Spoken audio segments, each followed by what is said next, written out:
ঢাকা ইউনিভার্সিটিতে আমরা যখন ফার্স্ট ইয়ারে ছিলাম তখন মালগুলো পাওয়া যেত 15 টাকা, 14 টাকা, 15 টাকা। এখন পাওয়া যায় সেটা 20 টাকা, 25 টাকা এরকম। কিন্তু ওইটার কনজিউম করাটা কিন্তু কমেনি। উল্টা দেখা যাচ্ছে যে ছাত্রদের মধ্যে আগে যে সিগারেট গুলো তুলনামূলক খারাপ সিগারেট হিসেবে কনসিডার হইতো, ছাত্ররা কিন্তু দিন দিন দেখা যায় ওই সিগারেট গুলোর দিকে ঝুঁকে যাচ্ছে। তো কর আরোপ করার ফলে দেখা যাচ্ছে যেটা সে দেখা যাচ্ছে একটু ভালো সিগারেট খেতে পারতো এর আগে, সে দেখা যাচ্ছে সিগারেট খাওয়া সে থামায়নি, কিন্তু সে আগের থেকে বাজে কোয়ালিটির সিগারেটটা খাচ্ছে। যেহেতু ভালো সিগারেট বলতে কিছু নাই, মানে জাস্ট এটা একটা অ্যাজাম্পশন আর কি, যেটা স্টুডেন্টরা যেভাবে করে কনসিডার করে যে এখন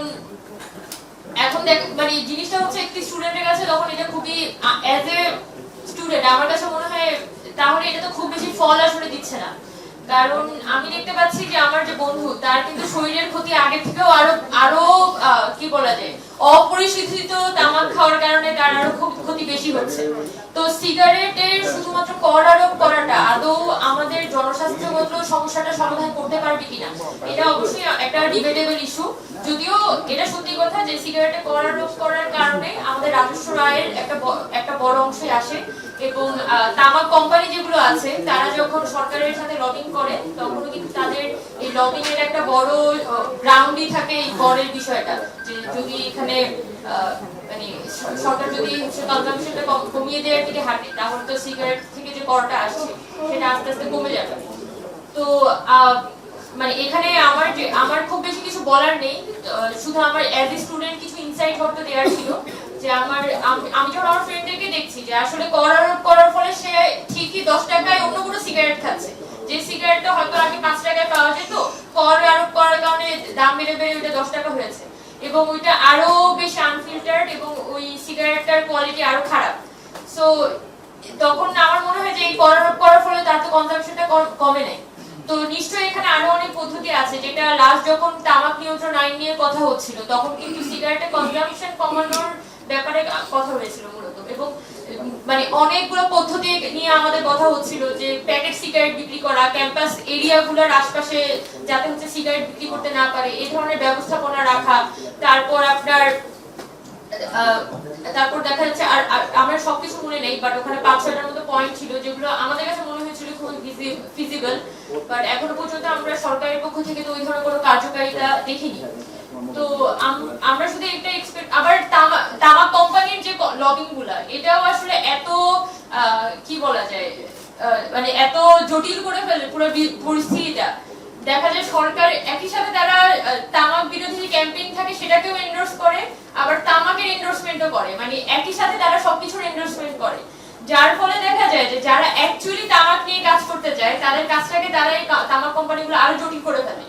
তো এই জায়গা থেকে হয়তো বর্তমান সরকারের একটা সুযোগ আছে যে এই যে আমাদের তামাক কোম্পানিগুলো যেভাবে সরকারের মধ্যে আসলে প্রভাব বিস্তার করতে থাকে অনবরত, সেই প্রভাবের খাতগুলোকে আস্তে আস্তে একটু সংকুচিত করে আনা।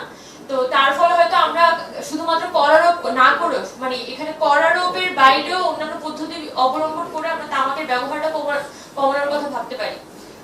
এটা হচ্ছে যে আমার পক্ষ থেকে যেটা আমরা লাস্ট অনেক সেশনে আমরা কথা বলেছিলাম এই বিষয়টা নিয়ে, এবং সবাই এগ্রি করেছে যে এটা আসলে একদম গভর্নমেন্টের তামাক কিভাবে করে উৎপাদন হয়, যে কৃষক হচ্ছে তামাক উৎপাদন করে তার তো আসলে আয় কমে যাচ্ছে, যদি হচ্ছে যে আমরা অনবরত করার উপর থাকি তার উপর গিয়ে কিন্তু প্রেশারটা পড়ে, কিন্তু যে কোম্পানিটা এই তামাকটা উৎপাদন করছে, এটা প্রসেস করছে, বাজারে বিক্রি করছে, সে কিন্তু তার মুনাফাটা নানানভাবে জেনারেট করে নিচ্ছে।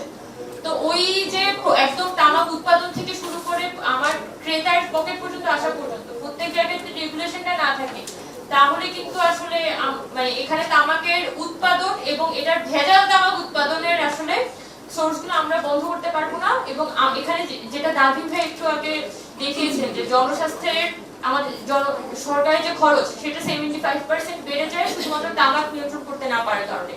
তো এই শুধুমাত্র কর আরোপ দিয়ে আসলে জনস্বাস্থ্যের সমস্যাটা সমাধান করা সম্ভব এটা আমার কাছে মনে হয় না, বিকজ রেগুলেশনটা আসলে প্রতিটা সেক্টরে দরকার, এটার ফলেই শুধুমাত্র আমরা জনস্বাস্থ্যগত সমস্যাটা সমাধান করতে পারবো। তো অ্যাজ এ স্টুডেন্ট আমার মনে হয়েছে যে এই ইনসাইটগুলো হয়তো আমি দিতে পারতাম। আপনাদের সবাইকে অসংখ্য অসংখ্য ধন্যবাদ আমাকে এই প্রোগ্রামে ডাকার জন্য। বিশ্ব উন্নয়ন সমন্বয়কে ধন্যবাদ জানাই আজকে এই প্রোগ্রামটিতে আমাকে আমন্ত্রণ জানানোর জন্য, এবং ফরিদা আপাকে ধন্যবাদ জানাই তিনি সমবেত করে এসেছেন।